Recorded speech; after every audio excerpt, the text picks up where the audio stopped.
The judge's gavel strikes the dark wood bench, and the sound resonates in my bones like an echo of all the years I have lived in silence. Here I am, Carol Thompson, 67 years old, sitting in this cold courtroom with my wrinkled hands clutching a yellowed envelope I have kept for 13 years. My heart is beating so loudly I fear everyone can hear it.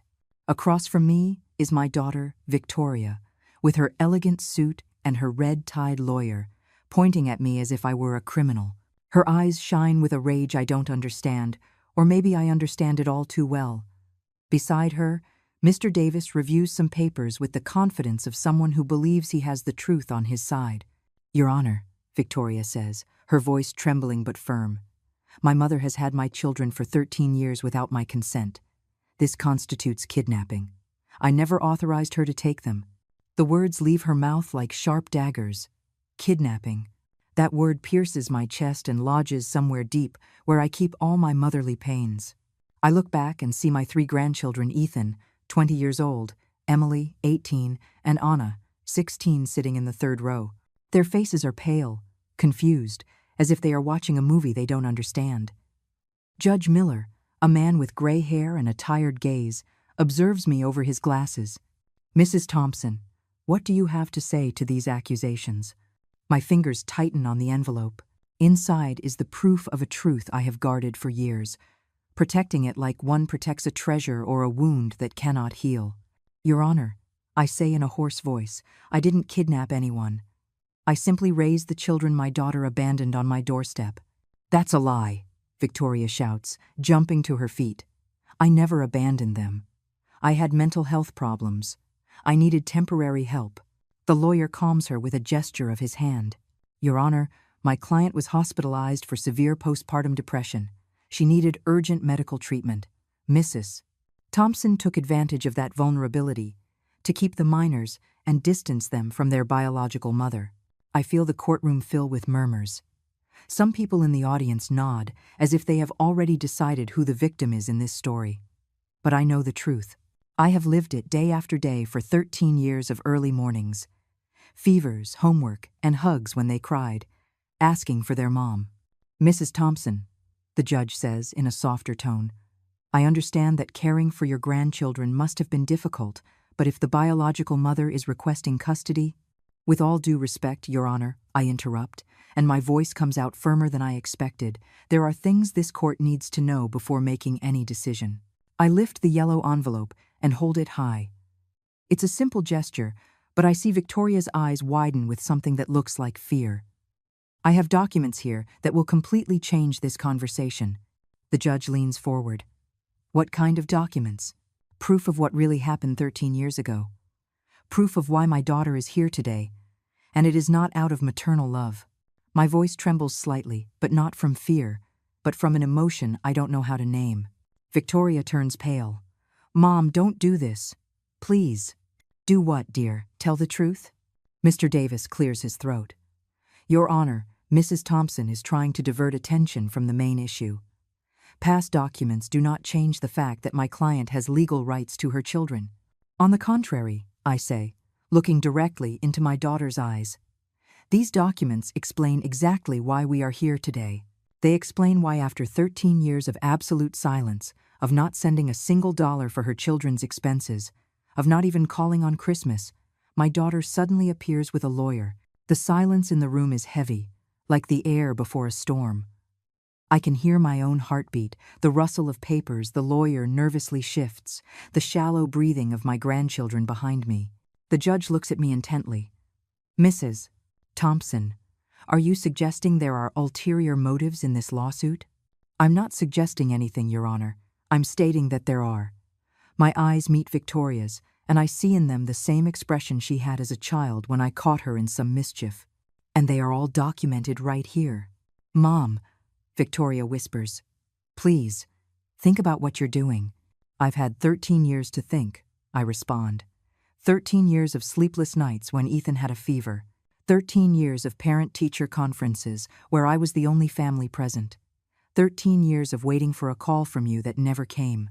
Judge Miller gently taps his gavel.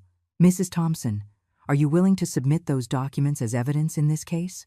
I look at the envelope in my hands. Inside are the letters Victoria wrote to me, the photos I saved, the receipts I kept, and something else.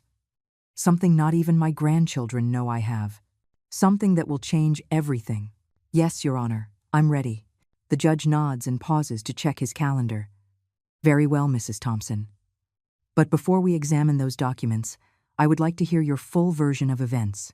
Tell us what happened 13 years ago. I close my eyes for a moment and transport myself back to that day that changed my life forever. It was a rainy Tuesday in October, I begin, feeling my voice soften with the memory. I was in my small kitchen, making chamomile tea to calm my nerves after a doctor's appointment where they had confirmed my arthritis was getting worse. Then I heard a knock at the door. It was around noon. Victoria appeared at my door with the 3 children. Ethan was 7, Emily was 5, and Anna was just 3. They were dirty, their clothes were wrinkled, and the little ones were crying from hunger. I glance over to where my grandchildren are sitting.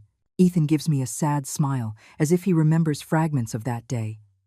Emily's eyes are glassy, and Anna, my little Anna, is hugging herself the way she did as a child when she was scared. My daughter came into my house like a hurricane, I continue.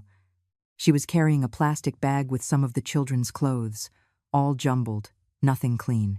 She told me, "Mom, I need you to keep them for a while.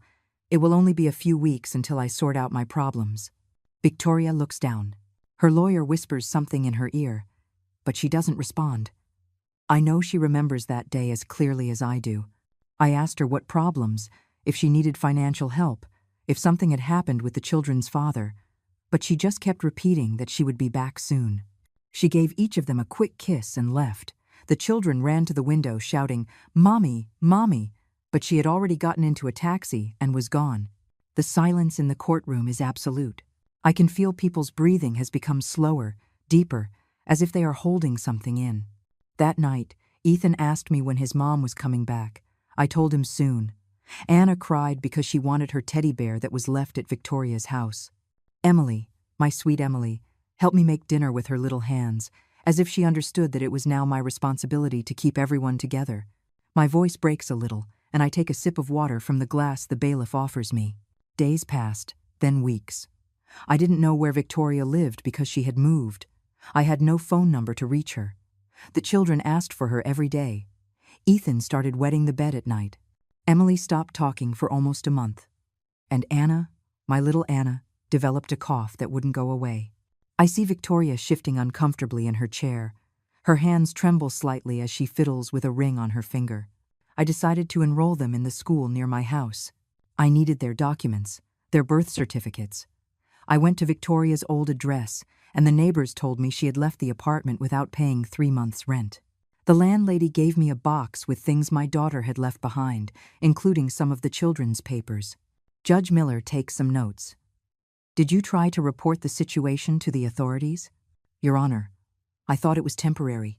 Victoria had had problems before, but she had never completely abandoned her children. I believed she would come back.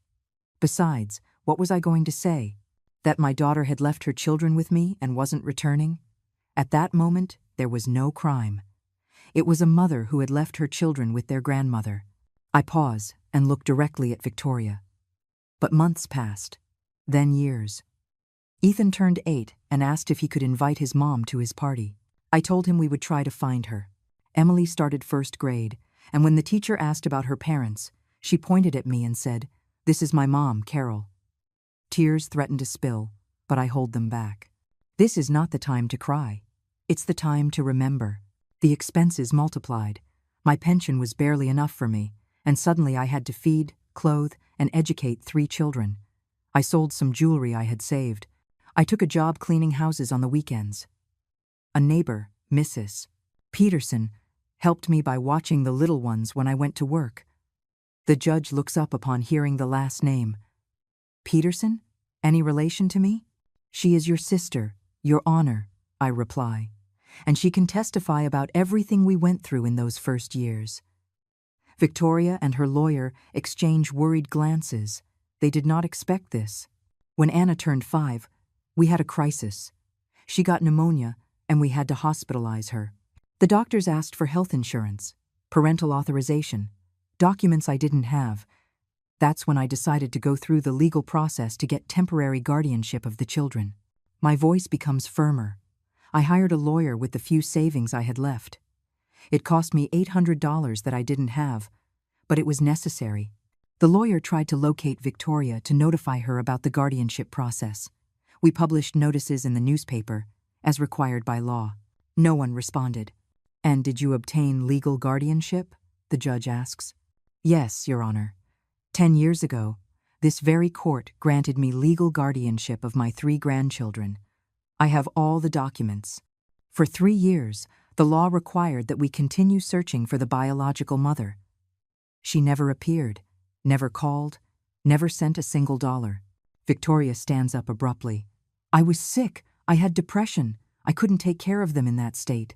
"Please be seated," the judge orders firmly. Then he looks at me. "Continue, Mrs. Thompson." "The children grew up with me. Ethan graduated from high school with honors. Emily won poetry contests. Anna learned to play the guitar and formed a band at school. They went to therapy when they needed it. I took them to the doctor, for vaccinations, to all the school events. I celebrated every birthday, every achievement, every important moment of their lives. I look over at my grandchildren and see Ethan nodding with tears in his eyes. I never lied to them about their mother. I always told them she loved them, but that she couldn't take care of them at that moment. I showed them pictures of her when they were babies. I saved every drawing they made for her, hoping she would return. "And you never had contact with her during all these years?" the judge asks. "Not a single time, Your Honor. Until 2 months ago, when she showed up at my door with her lawyer and a custody lawsuit." The judge leans forward. "2 months ago? And what changed after 13 years of total absence?" I smile slightly. "Because here comes the part Victoria doesn't want to be known." I raise the yellow envelope. "That answer, Your Honor, is in these documents." Judge Miller extends his hand toward me. "Mrs. Thompson, please approach and present the documents you've mentioned." I rise slowly, my arthritic knees protesting, but my determination is stronger than any physical pain. I walk to the bench, the yellow envelope clutched to my chest. I can hear Victoria's nervous foot tapping against the wooden floor. "Your Honor," Mr. Davis says. Standing up, I request that any document presented be examined by the defense before being admitted as evidence. "Of course," the judge replies. "Mrs. Thompson, please give the documents to the clerk to be reviewed by both parties." I open the envelope carefully, as if it were a treasure chest I've protected for years. My fingers tremble slightly, not from fear, but from the thrill that the truth is finally coming to light. Inside are photographs, handwritten letters, receipts, and a few folded papers that form the heart of this story. "Let's start with this," I say, taking out a bundle of photographs tied with a red ribbon. "These are pictures I took the day Victoria left the children with me." The clerk takes the photos and passes them to the judge, who examines them one by one. His expression gradually changes, becoming more serious. "Describe what we're seeing in these images, Mrs. Thompson." The first photo shows Ethan with dirty, torn clothes. You can see his shoes have holes in the soles. The second is of Emily, who had dried food on her face and tangled hair. The third is of Anna, my little Anna, who was wearing a diaper that clearly hadn't been changed in hours. Victoria covers her face with her hands. Her lawyer whispers something to her, but she shakes her head repeatedly. "Your Honor," I continue, "I took these photos because I wanted to document the condition the children arrived in, not with the intention of using them against her, but because a neighbor who is a nurse advised me it was important to have a record of everything." The judge passes the photos to Victoria's lawyer, who reviews them quickly and shows them to his client. I see my daughter squeeze her eyes shut, as if trying to erase the memories. "Now," I say, pulling out a second set of documents, "these are the letters Victoria wrote to me during the first 6 months after she left the children." The judge takes the letters and immediately notes the handwriting. "These are written in your daughter's own hand?" "Yes, Your Honor. I would recognize her handwriting anywhere." I look at Victoria. "Tell the judge what those letters said, dear." Victoria remains silent, but her lawyer takes the letters and begins to read them. His expression changes dramatically as he reads.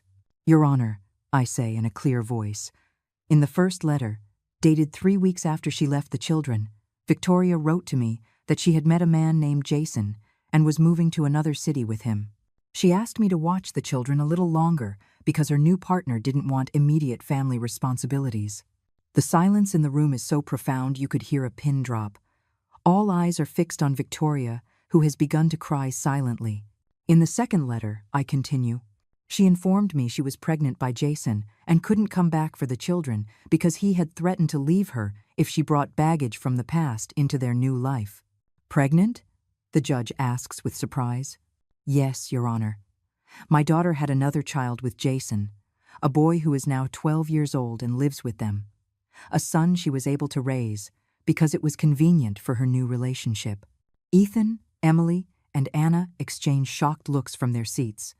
This information is new to them. I never told them they had a younger brother because I didn't want to hurt them any more than they already were. In the third letter, my voice becomes harder. Victoria asked me to sign some papers officially waiving my right to search for her so she could start a new life without legal complications. She offered me $500 for the expenses I had incurred with her children up to that point. Mr. Davis is pale. This information was clearly not part of the story his client had told him. "And did you sign those papers?" asks the judge. "No, Your Honor.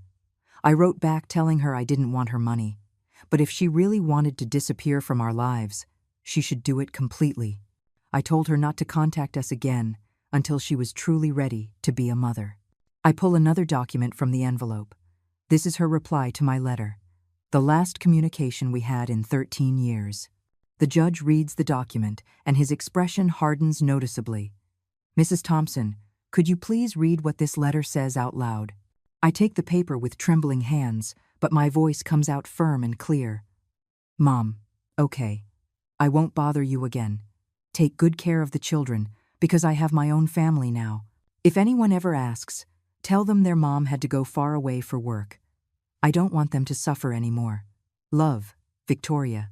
Tears stream down my grandchildren's cheeks. Ethan gets up from his seat as if he wants to approach me, but Emily stops him by taking his arm. "Your Honor," I say, putting the letter away. For 13 years, I respected that decision. I never looked for my daughter. I never tried to contact her. I raised her children with love, with the few resources I had, hoping that one day she would mature and come back for the right reasons. "And why do you think she has returned now?" the judge asks. I smile sadly as I pull the last document from the envelope. "Because 3 months ago, Your Honor, my brother, Arthur Thompson, Victoria's uncle, who lived in Texas and had no children, passed away." The judge leans forward with renewed interest. "And what does that have to do with this case?" "My brother, Your Honor, left a significant inheritance to each of his grandnieces and nephews, $50,000 for Ethan, Emily, and Anna, respectively. $150,000 in total." Victoria sobs louder, and her lawyer looks like he's considering abandoning the case. "But the inheritance," I continue in a firm voice, "can only be claimed by the children if they are under the custody of a direct relative, that is, their mother or their grandmother. And I, as their current legal guardian, had already started the process for them to access that money when they came of age." The judge looks at me intently. "Are you suggesting that Miss Victoria returned solely to gain access to her children's inheritance?" I pull the final paper from the envelope. It's a copy of a legal document that was very difficult for me to obtain. "Your Honor, this is a private report I had commissioned on my daughter's activities over the last few months. It shows that exactly 2.5 months ago, she hired the services of Mr. Davis and began investigating my brother's inheritance." Victoria's lawyer jumps to his feet. "Objection. That investigation is private and illegal." "It's completely legal," I respond calmly. "I hired a licensed private investigator after my daughter suddenly appeared at my door with legal threats. I had a right to protect my grandchildren." The judge bangs his gavel. Order in the court. He looks at me with an expression that mixes respect and curiosity. "Mrs. Thompson, is there anything else in that envelope the court should be aware of?" I look at the envelope, which now seems much lighter, but I know it still holds the most important secret of all. "Yes, Your Honor, there is something else. Something that not even my grandchildren know yet." Judge Miller adjusts his glasses and looks at me with an intensity he hadn't shown before. "Mrs. Thompson, What else does that envelope contain that you consider relevant to this case?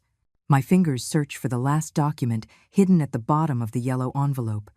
It's a sheet folded several times, yellowed with age, but it holds the most important words of this story. However, before I reveal it, I know there's something I must do. Your Honor, before I show this final document, I would like the court to hear directly from my grandchildren. I think it's fair for them to express their own opinions on this situation. Victoria straightens up in her seat, a flicker of hope in her eyes. Her lawyer, Mr. Davis, nods quickly. Your Honor, my client agrees.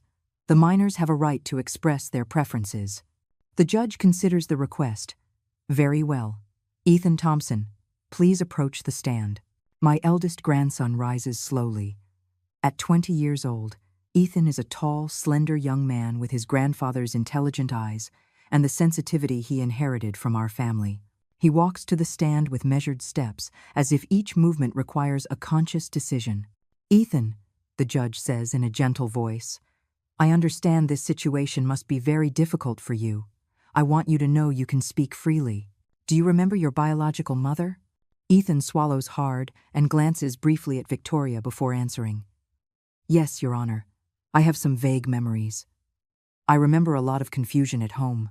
I remember sometimes there was no food, and my grandma Carol would show up with grocery bags. I remember the day we arrived at her house, and she bathed us, gave us clean clothes, and made us chicken soup. And how do you feel about your mother's absence all these years? Ethan closes his eyes for a moment. Your Honor, for a long time, I was angry. I didn't understand why my mom didn't come back. My classmates had parents who picked them up, who went to their soccer games, who helped them with homework. I had my grandma Carol, who worked 2 jobs to support us and still never missed a single parent-teacher conference. I see Victoria crying silently, but Ethan continues with a maturity that breaks my heart. When I turned 15, I stopped being angry. I understood that my grandmother had sacrificed her peace, her health, and her savings for us. I understood that she had no obligation to raise us, but she did it because she loves us. And now that your biological mother has returned seeking custody, how do you feel? Ethan looks directly at Victoria. Mom, if I can call you that, I'm glad to know you're okay. I'm glad you were able to overcome your problems, but I can't pretend these 13 years didn't happen. I can't pretend it doesn't hurt to know you started another family while we grew up wondering what we did wrong. The silence in the room is absolute. Victoria sobs louder. Where would you like to live, Ethan? The judge asks. Your Honor, I'm already a legal adult. I can make my own decisions. But if my answer can help protect my younger sisters, then the answer is clear. I want to stay with my grandmother, Carol.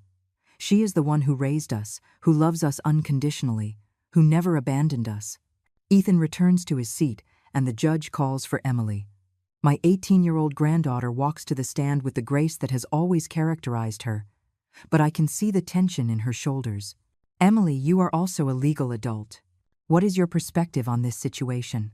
Emily takes a deep breath before speaking. Your Honor, I have some clearer memories than Ethan because I was a bit older when we came to live with my grandmother. I remember my biological mother crying a lot. I remember she would sometimes stay in bed all day, and we had to take care of ourselves. Victoria shouts from her seat, I was sick. I had postpartum depression. The judge silences her with a stern look. Please allow the young woman to finish. Emily continues. I understand you were sick, Mom. But I also remember the day we arrived at Grandma Carol's house. For the first time in a long time, someone asked us if we had eaten. Someone read us bedtime stories. Someone told us everything was going to be okay. Tears streamed down my cheeks as I listened to my granddaughter's words. Grandma Carol took us to a therapist when we had nightmares. She signed us up for after-school activities so we wouldn't feel different from other kids. When I was 14 and diagnosed with juvenile diabetes, she learned about nutrition, about glucose monitoring, about everything I needed to take care of me. The judge takes notes as Emily speaks.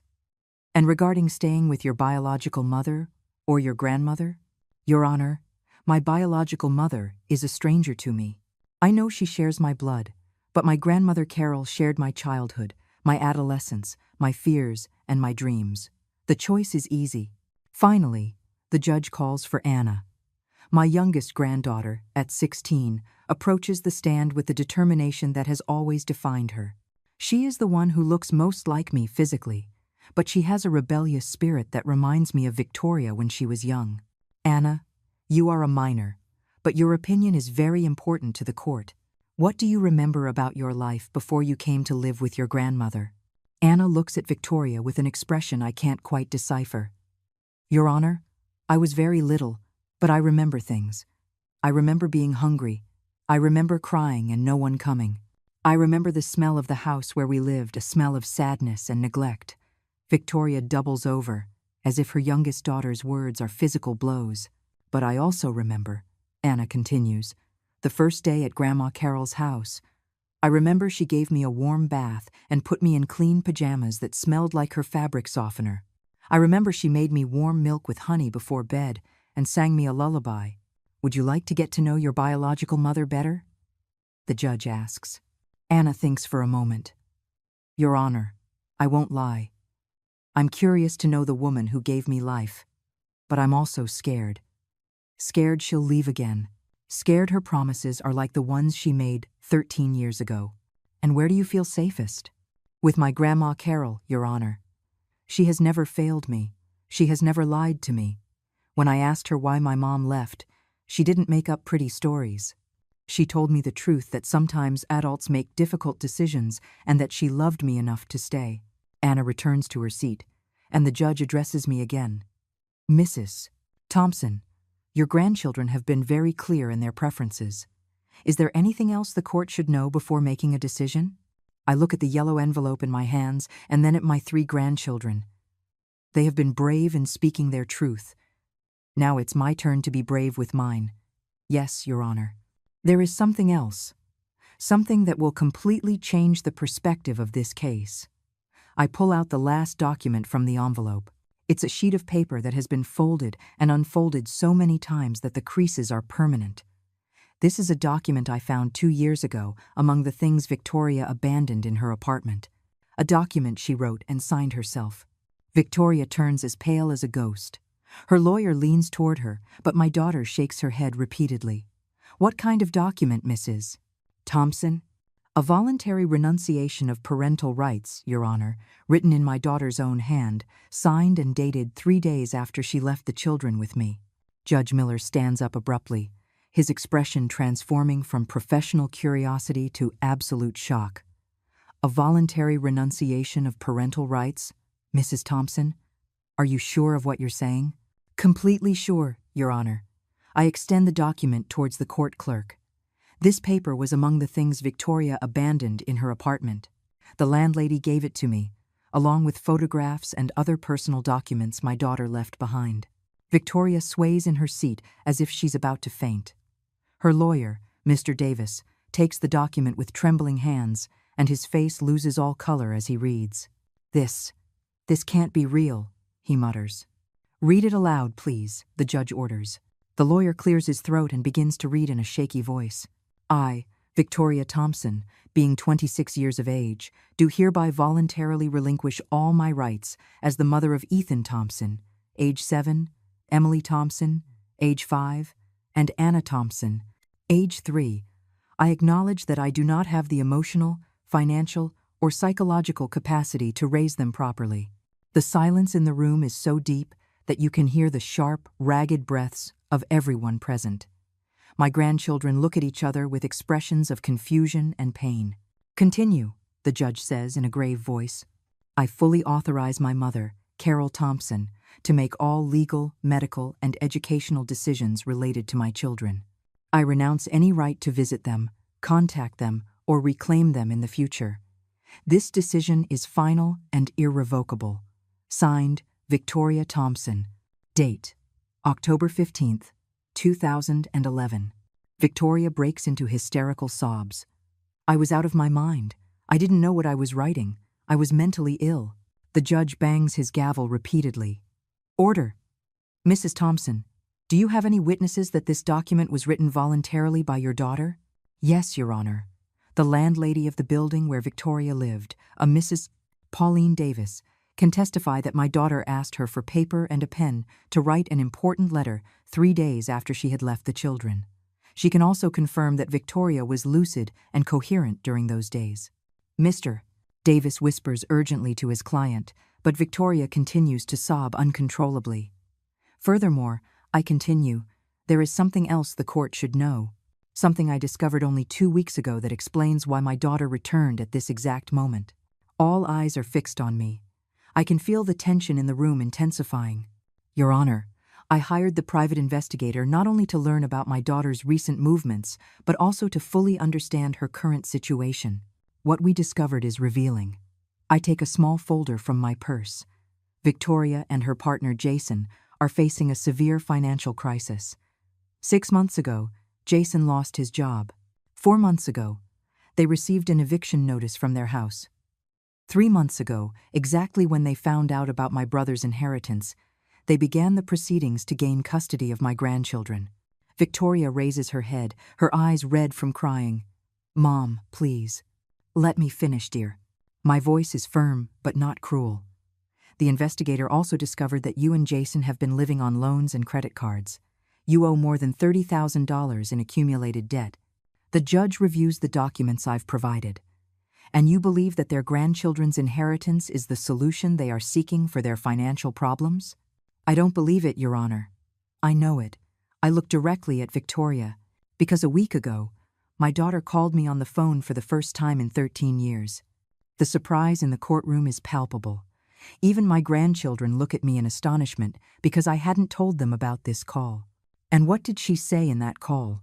The judge asks. She told me she had matured, that she had overcome her problems, and that she wanted to get her children back. When I asked her why after so much time, she said she had been saving money to offer them a better life. I paused dramatically. Then I asked her about my brother's inheritance. There was a long silence, and then she said, Mom, that money belongs to my children. I just want to make sure they receive it when the time is right. And what was your response?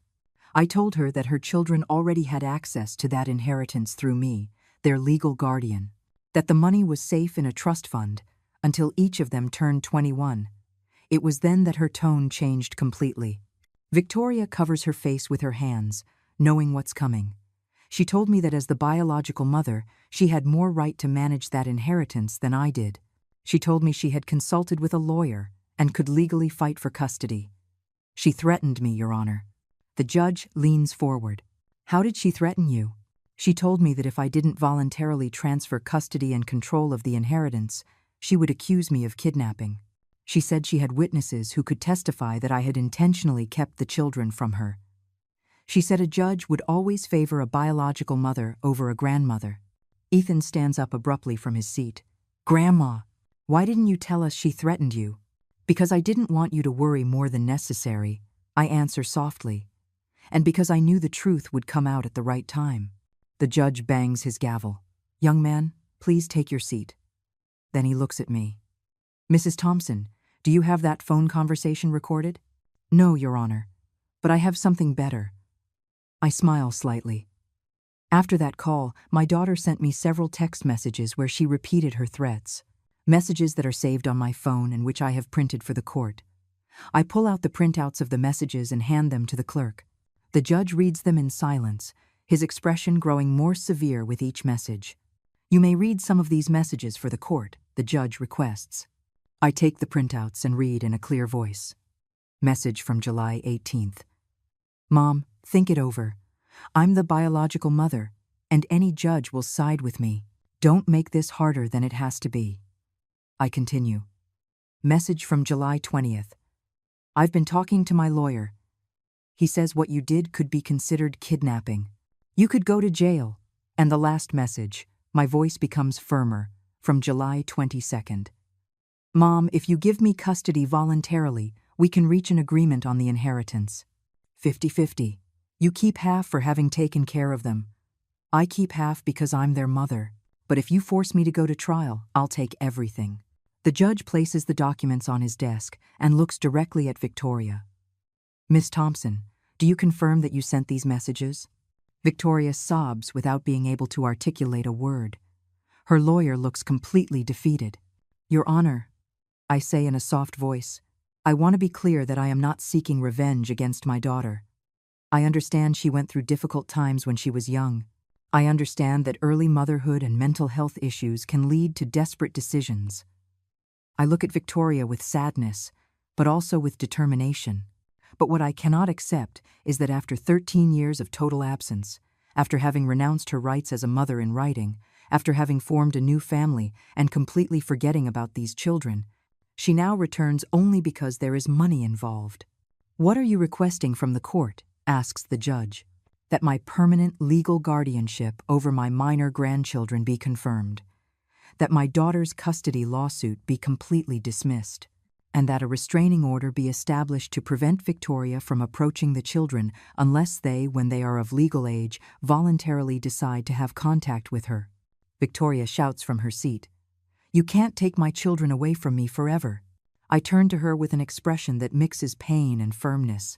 "Dear, you gave them up yourself 13 years ago. I am not taking anything from you. I am only protecting what you abandoned." The judge declares a 30-minute recess to review all the submitted documentation. The courtroom partially empties, but I remain seated in my place, holding my purse against my chest as if it were a shield. My grandchildren approach me, wrapping their arms around me in a silent hug that says more than 1,000 words. "Grandma," Andrea whispers, "why did you never tell us she had renounced us in writing?" "Because I wanted you to have the chance to form your own opinion of your mother when you were old enough to understand," I reply, stroking her hair. "I didn't want you to grow up with hatred in your hearts." Ethan squeezes my hand. "But you lied to us all these years when you told us maybe she would come back." "I didn't lie, my love. There was always the possibility that she would mature and return for the right reasons. I held on to that hope for a long time." I look over to where Victoria is sitting with her lawyer, talking in desperate whispers. "But when she called me a week ago, I knew immediately she hadn't come back for you. She had come back for the money." Emily sits beside me. "What's going to happen now, Grandma?" "I don't know, my dear. But I know we've told the truth, and that's the only thing we can do." During the recess, I see Victoria slowly walking towards us. Her lawyer tries to stop her, but she ignores him. She walks with hesitant steps, as if every foot were a mountain to climb. "Mom," she says in a broken voice, "can we talk in private?" I look at my grandchildren, and they nod, though I notice the tension in their faces. 5 minutes, I tell them. "Let's go into the hallway." We leave the courtroom and head to a quieter area near the windows overlooking the courthouse courtyard.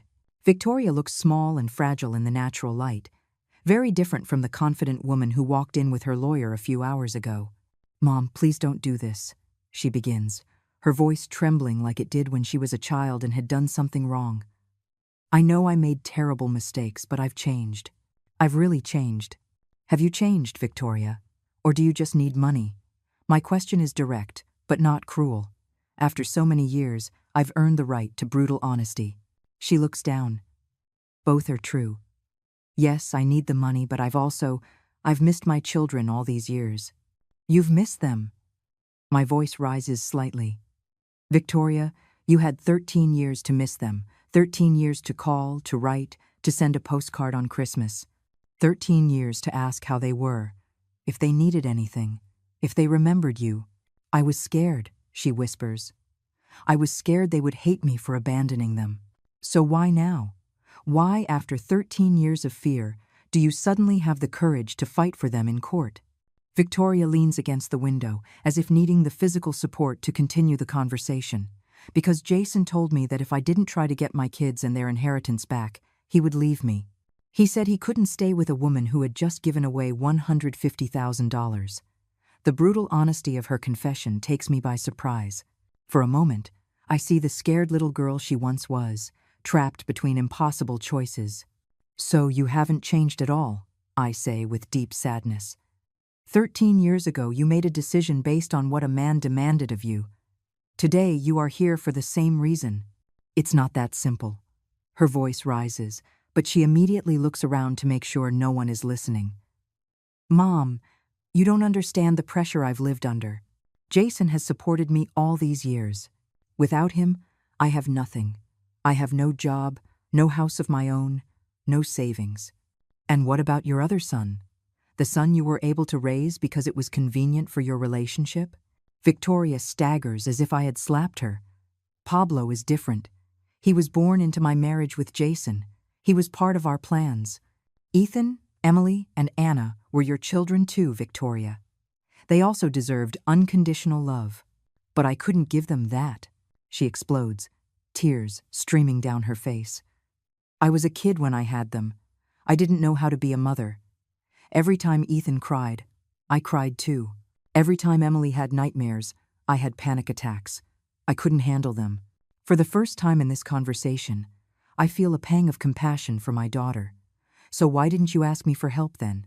Why didn't you come to me and say, Mom, I can't do this alone? Because I was afraid you would judge me. I was afraid you would think I was a bad mother. Victoria, my voice softens. I would have helped you. We would have found a way to raise them together. But you chose to run. You chose to abandon them completely. I know, she sobs. I know, and I've lived with that guilt all these years. But Mom, now I can offer them something better. With the inheritance, I can give them a life I could never give them before. With the inheritance, Victoria, are you listening to yourself? It's not about the money. It's about 13 years of absence.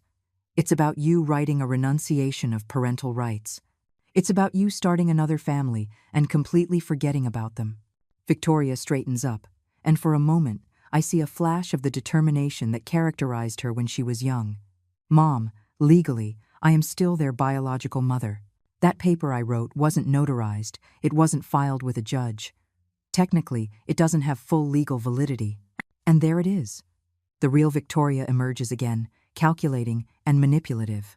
So this was never about getting your children back. This is about winning a legal case to access the money. It's about both, she insists. Mom, we can reach an agreement. I take the children, but you can visit them whenever you want. We can share the responsibility of raising them. And about the inheritance, we can split it equally. You've spent money on them all these years. It's only fair you get compensated. Compensated. The word comes out of my mouth like poison. Victoria, do you think I raised your children expecting financial reward? No, but do you think I took them to the doctor when they had a fever because I expected someone to pay me for it? Mom, that's not how. Do you think I stayed up all night when they had nightmares because I expected to receive money in return? Stop, just stop. Victoria covers her ears like a child who doesn't want to hear the truth. I won't stop, Victoria, because this is what you need to hear. I didn't raise those children as an investment. I raised them because I love them, because they are my blood, because when you abandoned them, someone had to love them unconditionally. Victoria lowers her hands and looks at me with an expression I haven't seen in years. It's the same look she had as a teenager when she realized she had made a grave mistake. Mom, she says in a very small voice, what do I have to do for you to forgive me? The question catches me off guard. For years I had imagined this moment. I had thought about what I would say if she ever asked for my forgiveness. But now that I'm here, the words don't come easily. Victoria, forgiveness isn't something you negotiate. It's not something you get in exchange for doing the right things now. Forgiveness is something you give because you decide to free yourself from resentment. So you forgive me? I look at my daughter, this 39-year-old woman still seeking her mother's approval, and I feel a complex mix of love, disappointment, sadness, and hope. I forgive you for being a scared girl who didn't know how to be a mother. I forgive you for making desperate decisions when you felt overwhelmed. I forgive you for running away when the responsibility became too heavy. Victoria smiles with hope. But I continue. But I can't forgive you for coming back, only when there's money involved. I can't forgive you for threatening me with jail to get what you want, and I can't allow you to hurt those children again. The smile disappears from her face. So there's nothing I can do? Yes, there is something you can do, I reply firmly.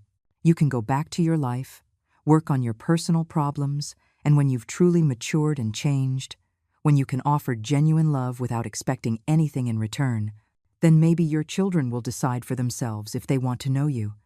And the inheritance? The inheritance belongs to them, Victoria. And I will make sure they receive it when they are ready to handle it responsibly. A court officer appears in the hallway. The recess is over. The judge is ready to continue. As we walk back to the courtroom, Victoria gently takes my arm. Mom, one last question. If I withdraw the lawsuit now, would you let me see the children occasionally? Like supervised visits? I stop and look her directly in the eye. That decision isn't up to me, Victoria. It's up to them.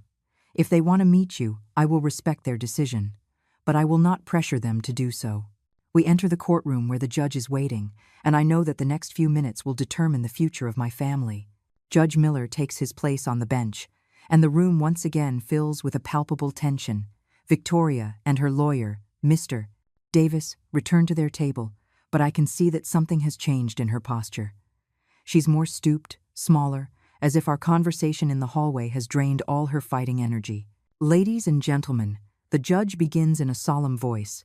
I have had time to review all the documentation presented, and I must say, this case presents some very disturbing elements that go beyond a simple custody dispute.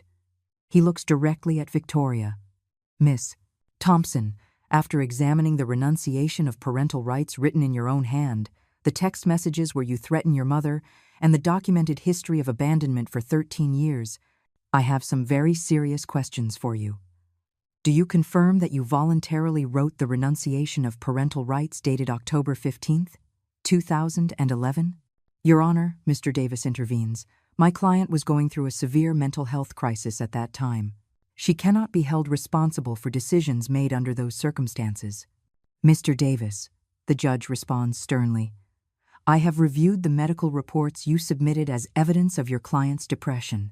The documents show she was discharged from psychiatric treatment 2 months before writing that renunciation. According to medical records, her doctor certified that she was mentally stable and posed no danger to herself or others. Victoria sways, and her lawyer helps her sit down. Furthermore, the judge continues, I have checked public records and found that Miss Victoria Thompson was legally married to Mr. Master Jason on December 20th, 2011, just 2 months after writing the renunciation of parental rights. Can you explain how someone mentally incapable of making decisions about her children could simultaneously make the legal decision to enter into marriage? The silence in the room is absolute.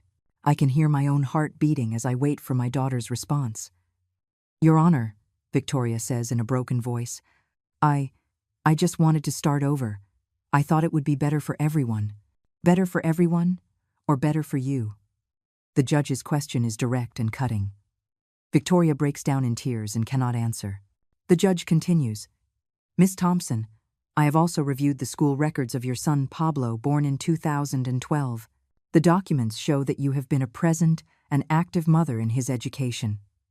You have attended parent-teacher meetings, school events, and maintained a stable home for him for 11 years.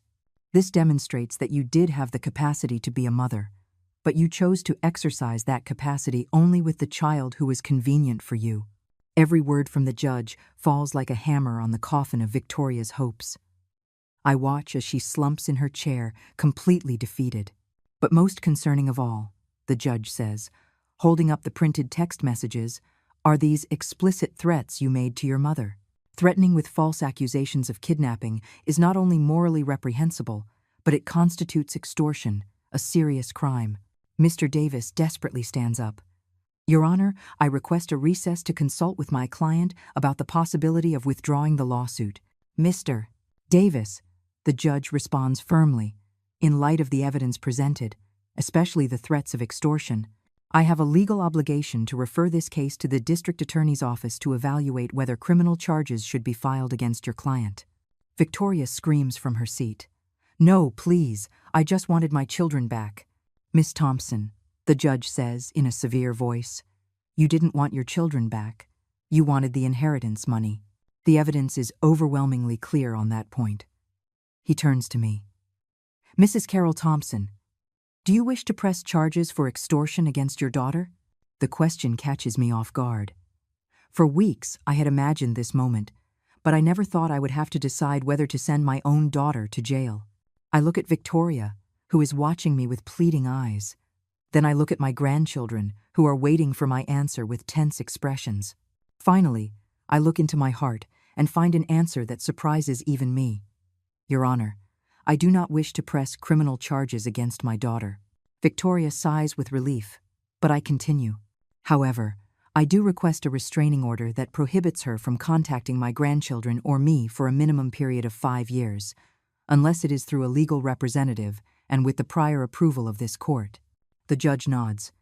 That seems like a reasonable request. Anything else, Mrs. Thompson? Yes, Your Honor. I request that it be established in the public record that mistreated Victoria Thompson voluntarily renounced all her parental rights over Ethan, Emily, and Anna Thompson on October 15, 2011, and that any future attempt to claim custody or rights over these minors be considered frivolous and without legal merit. Granted, the judge says, making notes in his documents. Victoria stands up, staggering. Mom, please don't do this. Don't take my children away from me forever. I turn to her, and for the first time in this entire hearing, my voice comes out soft but unbreakable. Victoria, I am not taking anything from you. You let them go 13 years ago. You wrote that renunciation. You chose to start another family and forget about them. I am only protecting what you abandoned. But they're my children, she sobs. No, I respond firmly. They are the children you had, but I am the one who raised them. I am the one who loves them unconditionally. I am the one who sacrificed her peace, her health, and her money to give them a stable home. Ethan stands up from his seat in the gallery. Your Honor, may I say something? The judge nods. Please, approach. My grandson walks to the stand with the dignity of a grown man, though I see in his eyes the pain of the boy he once was. Your Honor, I want it to be clear for the record that my sisters and I do not consider Victoria Thompson to be our mother. She is the woman who gave us life, but our mother is Carol Thompson, the woman who raised us, educated us, loved us, and never abandoned us. He turns to Victoria. And I want you to know, Victoria, that if someday in the future you really change, if you can ever offer genuine love without expecting anything in return, if you can ever prove that you have truly matured, then maybe we will consider getting to know you as a person. But you will never be our mother. Grandma Carol has earned that title. Victoria sobs uncontrollably. But Ethan isn't finished. And about the inheritance from Great-Uncle Arthur, I want you to know that when we turn 21 and can freely dispose of that money, a part of it will go to Grandma Carol, because she deserves to be rewarded for all the sacrifices she made for us. Emily and Anna stand up from their seats and join their brother in front of the stand. I also want to say something, Emily says in a clear voice. Victoria, I don't hate you, but I also don't know you. To me, you are a stranger who shares some of my DNA. My real family is here, with my Grandma Carol and my siblings. Anna, the youngest, looks Victoria directly in the eyes. And I want you to know that if you had come back for love, if you had come back because you really missed us, maybe we could have built something. But you came back for money, and that tells us everything we need to know about who you really are. The judge gently bangs his gavel. Hereby, this court rules as follows. The permanent legal guardianship of Mrs. Carol Thompson over the minors Emily and Anna Thompson is confirmed. A 5-year restraining order is established against Miss Victoria Thompson. The custody lawsuit filed by Miss Nex, Remorlias Relieven. Victoria Thompson is declared null and void, and she is prohibited from filing similar lawsuits in the future without substantial new evidence of a change in circumstances. Victoria completely collapses, supported only by her lawyer. Mom, she whispers, can you ever completely forgive me? I walk towards her slowly, feeling the weight of all these years on my shoulders. When I reach her side, I place my hand on her tear-streaked cheek. Victoria, I forgave you a long time ago, but forgiveness doesn't mean I can allow you to hurt these children again. They have suffered enough. What am I going to do now? She asks with the voice of a lost child. You're going to go back to your home. You're going to take care of the son you have. You're going to work on yourself, on being a better person. And maybe, someday in the future, when you've really changed, my grandchildren will decide for themselves if they want to know you. What if Jason leaves me because I didn't get the money? I sigh deeply. Then maybe it's time for you to learn to stand on your own 2 feet, dear. Maybe it's time you stop basing your decisions on what men expect of you. The judge stands, signaling that the hearing is over. This court is adjourned. As we leave the courtroom, I feel a strange mix of triumph and sadness. I won the legal battle, but I lost the hope that my daughter had returned for the right reasons. But when my grandchildren surround me with their arms in the courthouse hallway, I know I made the right choices. Sometimes love means protecting those you love, even if it hurts those you also love. 3 months after the trial, I am sitting in my small kitchen watching Anna practice guitar for her school recital. The evening light filters through the window and illuminates her focused face, so much like mine when I was her age. Ethan is away at college, studying engineering on a full scholarship we managed to secure after a lot of effort. Emily is working part-time at a bookstore while she finishes high school. Life has found its rhythm again, but it's different, calmer. The constant tension of wondering if someone will come to take the children away is gone. No more sleepless nights thinking about lawsuits. The restraining order has given us the peace we needed. The doorbell rings, and I go to answer it. It's Mrs. Peterson, my neighbor and the judge's sister, holding a tray of freshly made casserole. "Carol, look what I brought you," she says with her motherly smile. "I know you've been working hard, and I thought you could use this." "Thank you, Alma. Come in. Let's have some coffee." As we prepare the coffee, Alma looks at me with that expression I know well. She has something to say but doesn't know how to begin. "Just say it, Alma. I've known you for 40 years. It's about Victoria," she finally says. "My brother Theodore told me she's been asking about how to appeal the decision." I feel a knot in my stomach, but I take a deep breath. And what did they tell her? That she has no legal basis to appeal, that the renunciation of parental rights she wrote is valid, especially considering her subsequent behavior. But Carol, there's more. I sit down at the table, preparing for what's next. Jason left her last week. He took their son Pablo and told her he couldn't be with a woman who had lost $150,000 by being stupid. The news hits me like a slap. Despite everything Victoria did to me, she is still my daughter, and it hurts to know she is suffering. Where is she living now? In a small apartment near downtown. She's working cleaning offices at night. Theodore says she looks very bad, very thin, very sad. Anna stops playing the guitar and comes over to us. "Are you talking about my biological mom?" "Yes, sweetie," I answer honestly. "It seems she's going through a tough time." Anna sits next to me. "Do you feel bad for her, Grandma?" The question surprises me with its maturity. "Yes, I do. Despite everything that happened, she is still my daughter. I don't like to know she is suffering. But that doesn't mean we did anything wrong by defending ourselves, right?" I smile and stroke her hair. "No, my love. Sometimes in life, we have to make difficult choices. You can feel compassion for someone and still protect yourself from them." Alma gently interrupts us. "Carol, there's something else you should know. Victoria has been asking about the children. She hasn't violated the restraining order, but she's been asking neighbors how they are, if they're doing well in school, if they need anything. Do you think she's planning something?" I ask with concern. "I don't know. But Theodore wanted you to know, just in case." That night, after Anna goes to sleep, I stay awake thinking about Victoria. I imagine her alone in that small apartment, without her partner, without her son, without a stable job. I imagine her regret, her loneliness, her desperation. The next day, I make a decision that surprises even me. I go to the supermarket and buy a week's worth of groceries: rice, beans, chicken, vegetables, bread, milk. I pack it all into bags and drive to the address Alma had given me. The building is old and run down. I climb the stairs to the 3rd floor and knock on the door of apartment 3B. I hear slow footsteps, then Victoria's voice through the door. "Who is it?" "It's me, Victoria. Your mother." There's a long silence, then the sound of locks turning. The door opens, and I see my daughter. Alma was right. She looks terrible. She's lost a lot of weight, has deep dark circles under her eyes, and her clothes are clean but well worn. "Mom," she whispers, as if she can't believe I'm there. What are you doing here?"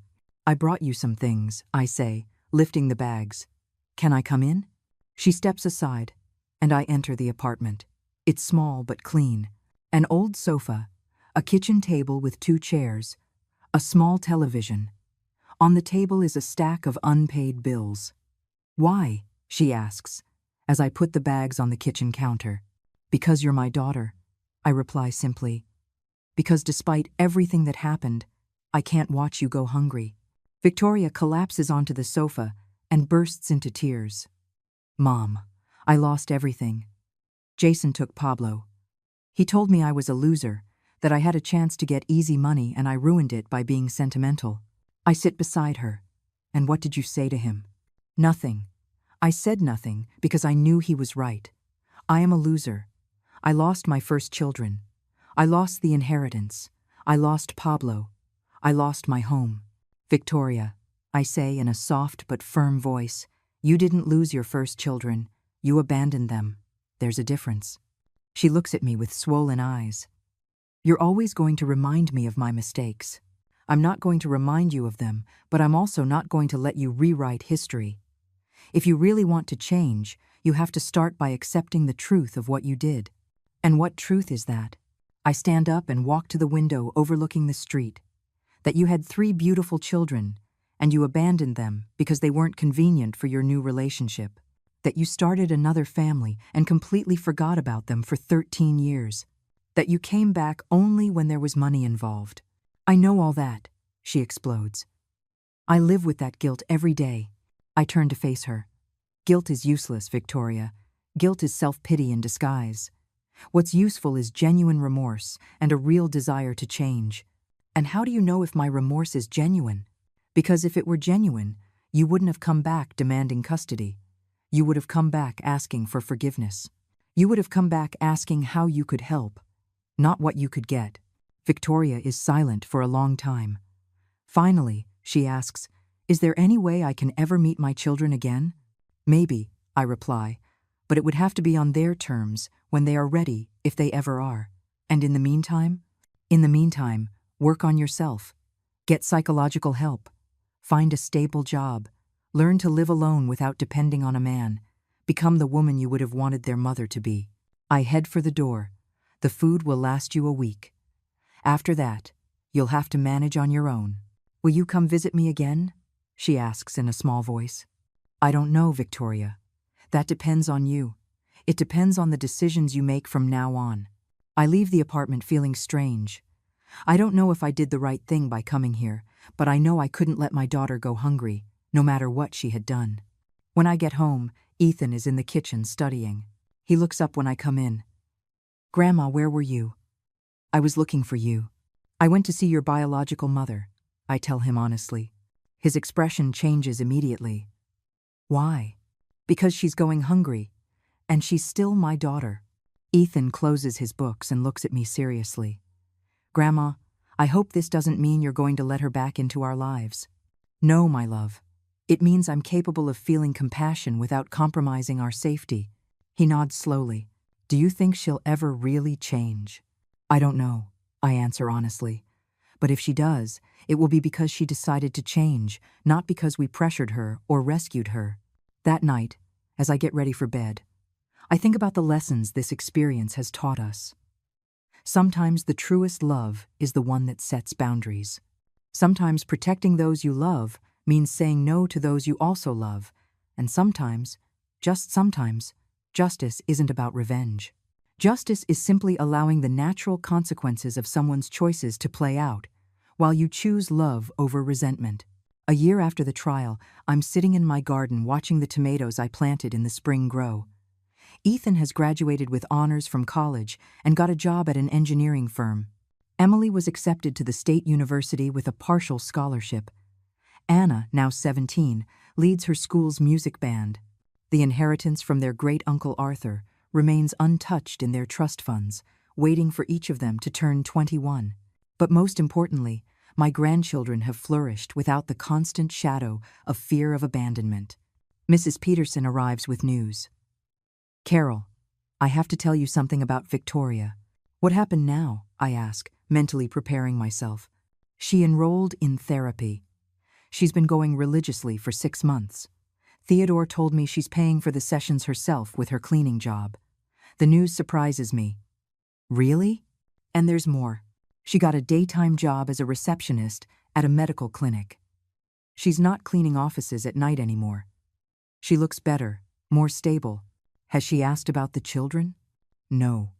In fact, they told her you had visited her, and she replied that her mother had already done enough for her, that now it was up to her to prove she could change without help. I feel strangely proud of my daughter for the first time in years. That afternoon, Anna comes home from school with a thoughtful expression. "Grandma, can I ask you something?" "Always, my love." "Do you think I'll ever get to know my biological mom?" The question doesn't surprise me. I knew this moment would come eventually. "I don't know, Anna. That's a decision only you can make when you're ready." "Would you be upset if I decided to meet her one day?" "No, my love. I would be proud of you for making your own decisions as a responsible adult. And if I decided never to meet her, I would be proud of that too. The decision is entirely yours." That night, as I prepare dinner, I reflect on everything we've been through. For years, I held resentment towards Victoria. Resentment for leaving me with a responsibility that wasn't mine. Resentment for forgetting her children. Resentment for coming back only for money. But now, after all this time, I realized that resentment was a chain that tied both me and her. When I stopped carrying it, I was set free. Last week, Emily turned 19. During the celebration, she told me something that filled my heart. "Grandma, thank you for saving us. But more than that, thank you for teaching us that true love doesn't abandon." Ethan, now 21, has full access to his inheritance. "The first thing he did was set aside $10,000 for me. For everything you spent on us all these years," he told me. I accepted the money, not because I needed it, but because it was important for him to give it. Sometimes, I wonder what would have happened if Victoria had returned for the right reasons. If she had come asking for forgiveness instead of demanding custody. If she had shown genuine remorse instead of legal threats. Maybe we would have found a way to coexist. Maybe we could have built something like an extended family. Maybe my grandchildren would have had the chance to know their biological mother under healthy circumstances. But life isn't about maybes. It's about the decisions we make with the information we have at the moment we have it. I chose to protect 3 abandoned children. I chose to love them unconditionally when their own mother couldn't. I chose to sacrifice my peace and my resources to give them stability. And when the time came to defend them, I chose to fight for them with all my strength. I don't regret any of those decisions. Today, as I watch Anna practice her guitar, Emily study for her college exams, and Ethan plan his professional future, I know I made the right choices. They are responsible, empathetic, hard-working adults. They are good people who contribute positively to the world. They are living proof that unconditional love and firm boundaries can coexist. Sometimes people ask me if I hate Victoria for what she did. The answer is no. I don't hate her, but I don't excuse her either. I understand she was young when she had her children. I understand that motherhood can be overwhelming. I understand that we all make mistakes. But I also understand that some mistakes have permanent consequences. And choosing to abandon your children is not a mistake. It's a decision that defines who you are as a person. Victoria chose her new life over her children. I chose those children over my comfort. We both live with the consequences of our decisions. The difference is that I can sleep peacefully at night, knowing I always put the children's well-being first. She will have to live forever knowing she abandoned them when they needed her most.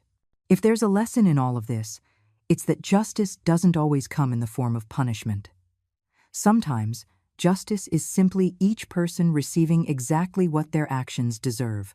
I deserve the unconditional love of my grandchildren because I gave them unconditional love for 13 years.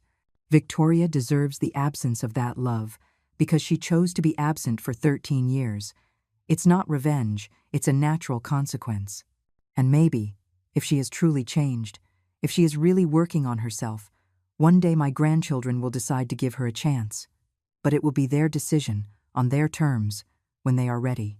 In the meantime, I will continue to be what I have always been, their grandmother, their protector, their safe home, their unconditional love. Because that's how true love works. It doesn't abandon. It doesn't negotiate. It doesn't set conditions. It is simply there, constant as the dawn, strong as the roots of an old tree, silent as a prayer that never ends. And that, at the end of the day, is enough.